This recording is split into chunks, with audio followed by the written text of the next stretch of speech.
Welcome back. We're still working with the segment addition postulate. Remember, we said if we have a point on a segment, it divides that segment into two smaller pieces that can be added together to give you the total length of the segment. And we talked about the ant walking along the segment and how you can add the two pieces together to get the whole piece, or if you already know the whole piece, you can subtract the smaller piece to find out what's left for the other side. Okay? Now let's see how algebra can play into this. I want to find the value of the variable if y is between the points x and z.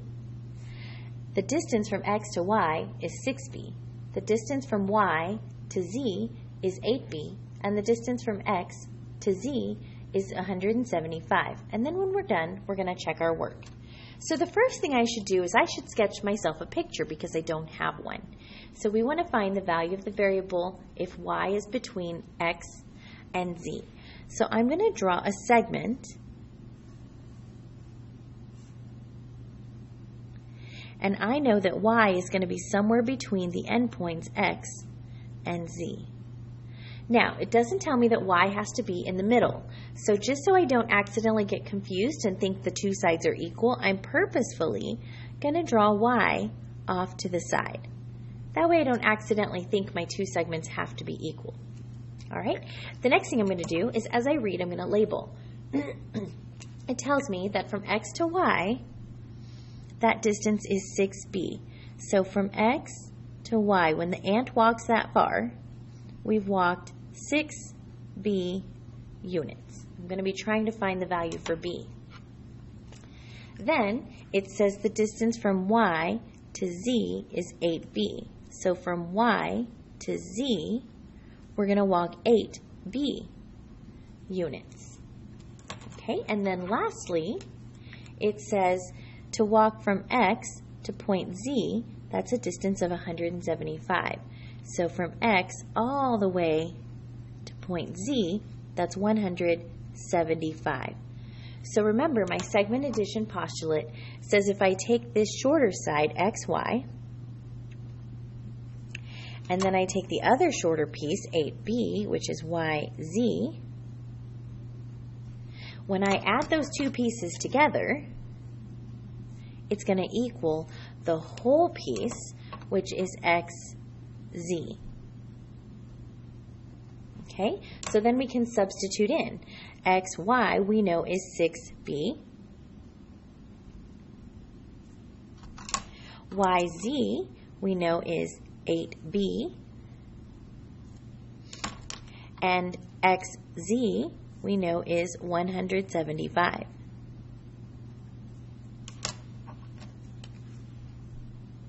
When I add the blue side and the orange side, I get the whole thing, the green piece. Okay, that is the geometry. Everything else we're going to do is going to be algebra. So now, to solve this, the first thing I need to do is I need to combine like terms. So 6b plus 8b is 14b equals 175.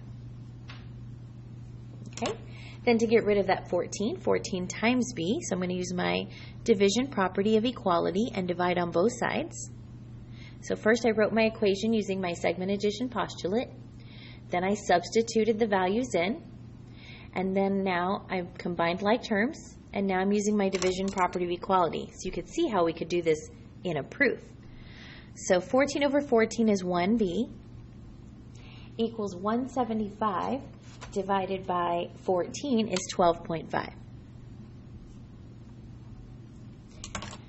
So it looks like my answer for B is 12.5, but it does say to check my work. So let's look at how that would work. If my answer is 12.5, then I can plug in for my B values here and here 12.5 to find out how long those individual little pieces are.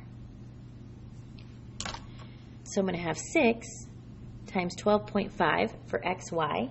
6 times 12.5 is 75.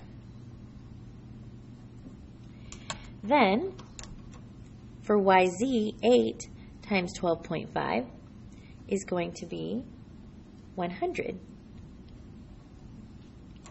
When I add these two together, it should equal the whole thing, which is 175.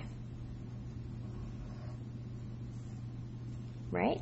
So 100 plus 75 is 175. So yes, we checked our answers. This does work, so that means we must have done our algebra correctly, and B is 12.5. Excuse me. Let's do one more. All right, find the value of A if y is between x and z. xy equals 3a, xz equals 5a minus 4, and yz equals 14. Check your work. All right, so we're going to go through and do the exact same thing we did before. I don't have a picture, so I want to sketch myself one. So y is between x and z. So x, z, and I don't know where y goes, but I know it might not be in the middle, so I'm not going to put it in the middle. All right, and so I know if I take my two little pieces, if I take my xy and I take my yz, when I add those together, it's going to equal the whole segment, xz. Okay, so xy, when I look in my information here, it tells me that xy equals 3a, so I can substitute that in because this was given to me. Plus yz, so let's see, look over here. Here's yz, that was given to me, so I can substitute it in.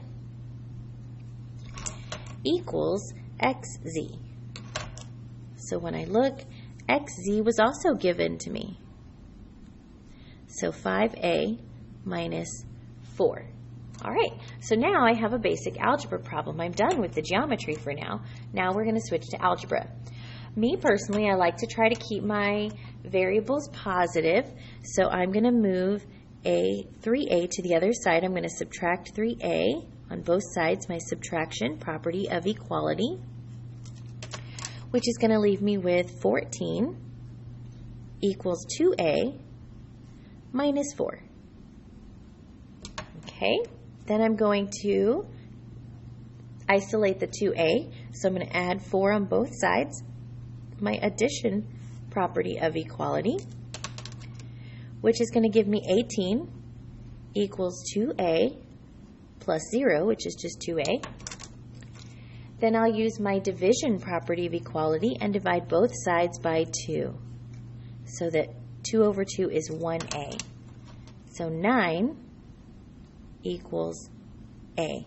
So now, before we go on, we want to really check and make sure that we really didn't make a math mistake somewhere. So I'm going to test these and see if it really works. Okay? So xy, remember xy is supposed to be 3a. So in here I should have 3 times a, and we're saying that a is 9.